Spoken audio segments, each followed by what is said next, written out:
Assalamualaikum warahmatullahi wabarakatuh. Jumpa dengan saya, Bobo Boy. Selamat malam, salam sejahtera.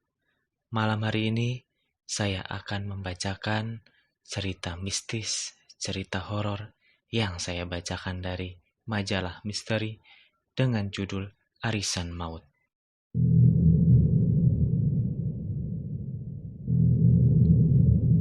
Sore itu, suasana pabrik mendadak riuh. Asalnya, arisan kali ini akan dikocok di tempat kerja. Mereka ingin menjadi orang pertama yang mengetahui siapa yang mendapat arisan hari ini. Meski tidak bisa menyembunyikan kecemasan akan kematian karyawan yang mendapat arisan, namun tetap saja mereka sangat antusias. Biarlah aku mati, yang penting sudah dapat arisan, celetuk karyawan. Hus, jangan ngomong begitu. Hanya Tuhan yang menentukan kapan kita akan mati, bukan arisan ini, bentak rekannya. Beberapa orang tertawa, namun sisanya cemberut karena ketakutan. Siapa yang mau nyawanya di lotre dalam arisan seperti ini? Ketika arisan selesai dikocok, seketika terdengar dengungan layaknya lebah pindah sarang. Ya, kali ini giliran Lia yang mendapat arisan. Karena Lia kerja shift malam, uang itu pun tidak ada yang mengambil. Siapa yang mau mengantarkan uangnya ke rumah Lia? Tanya Pak Mardi. Biar saya saja, Pak, ujar Rahayu. Pak Mardi menyerahkan uang dalam amplop coklat. Hitung dulu jumlahnya ya. Setelah keluar dari sini, komplain tidak diterima lagi. Canda Pak Mardi seperti teller bank. Rahayu enggan membuka amplop yang masih tertutup rapat itu. Ia memasukkan ke dalam tas dan memastikan bahwa uangnya aman di situ. Namun, setelah keluar areal pabrik, Rahayu baru ingat dia sudah janji akan membelikan kado ulang tahun buat teman anaknya. Ya, anaknya dapat undangan untuk menghadiri ultah temannya. Acara ultahnya besok pagi, jadi tidak mungkin mau beli besok. Lagi pula, besok ia masuk kerja pagi. Rahayu pun naik angkot ke arah kota. Uang Lia aku antar nanti malam saja, pikirnya. Setelah membeli kado, Rahayu buru-buru pulang. Namun, sebelum sampai di rumah, ia belok ke Perumnas di mana Lia tinggal. Rumah Rahayu sendiri berada di belakang Perumnas. Mudah-mudahan Lia belum berangkat kerja, harapnya dalam hati. Sampai di depan rumah Lia, suasana agak sepi karena sudah menjelang maghrib. Tetangga kanan kirinya juga tidak ada yang berada di luar rumah. Rahayu mengetuk pintunya sambil memanggil nama Lia. Tidak ada sahutan. Sesaat hatinya berdebar karena pintu tidak tertutup rapat. Rahayu mendorongnya sedikit sambil mengulangi panggilannya. Tetapi tetap tidak ada sahutan. Ketika daun pintu itu terbuka cukup lebar, sontak Rahayu menjerit histeris. Tubuh Lia terbujur tanpa busana di depan pintu. Kepalanya sempat tersentuh daun pintu. Darah tercecer di mana-mana. Tampaknya Lia baru saja dibunuh. Darah di lehernya masih mengalir. Bahkan jari tangan kanannya masih tanpa bergerak-gerak. Lia, tolong, jerit Rahayu sambil berlari ke halaman. Beberapa orang keluar dari dalam rumah.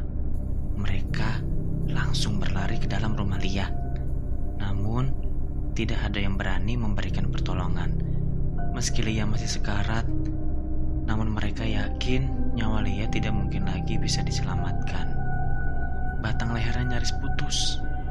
Di bagian dada juga terdapat luka seperti tusukan pedang. Beberapa ibu-ibu hanya menutup tubuh Lia dengan kain panjang yang diambil dari jemuran. Cepat, telepon polisi, kata seseorang. Di mana suaminya? Timpal sejumlah orang. Namun, tidak ada yang memberikan jawaban. Suasana semakin histeris ketika dari dalam rumah terdengar suara dua anak Lia. Beberapa orang masuk ke dalam rumah. Rupanya, kedua anak Lia disekap di dalam rumah. Warga membuka paksa pintu kamar. Karena kuncinya tidak ada, warga lantas menggendong kedua anak Lia yang masih kecil sambil menutupi wajahnya agar mereka tidak melihat kondisi ibunya. Ketika polisi datang, jasad Lia sudah kaku. Hampir 2 jam polisi melakukan olah tempat kejadian perkara untuk mencari sidik jari dan juga jejak para pelaku. Namun tidak ada tanda-tanda pelaku masuk ke dalam rumah secara paksa. Tidak ada jendela maupun pintu yang rusak, kecuali pintu kamar karena tadi didobrak warga. Polisi kemudian memasang polis lain di rumah itu. Mas Dudi, suami Lia, tampak sangat terpukul. Namun, polisi tetap melakukan pemeriksaan secara intensif karena satu-satunya orang yang sangat mungkin melakukan pembunuhan terhadap Lia hanya suaminya.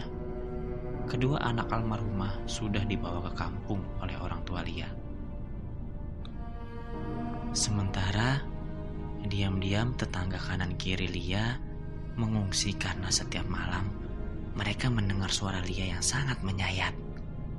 Suaranya seperti orang yang sedang dicekik, kata Nur yang diamini beberapa ibu-ibu yang sedang memesan bakso Marno di perempatan kompleks perumahan. Dari perempatan itu, rumah Lia tampak samar-samar karena tidak ada penerangan apapun dari rumah itu. Sejak diperiksa polisi, suami Lia belum pernah pulang. Iya, bahkan aku sempat mendengar bunyi seperti golok yang sedang dipakai untuk mencincang sesuatu. Almarhumah Lia menjerit-jerit, tapi suara sayatan golok itu tidak berhenti, bahkan semakin keras, tambah lainnya.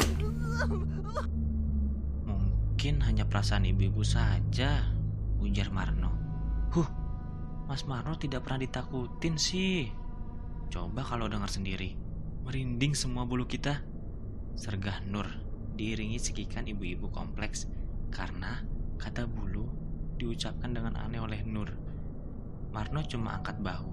Ia kembali sibuk melayani pesanan bakso sehingga tidak menghiraukan lagi candaan pelanggannya. Mas Marno, pesan 1 kosong ya, ujar seseorang. Siap, jawab Mas Marno tanpa menoleh. Keringat mulai bercucuran dari dahinya karena uap panas dari panci kuah yang mendidih. Antar ke sebelah. Siap, Bu,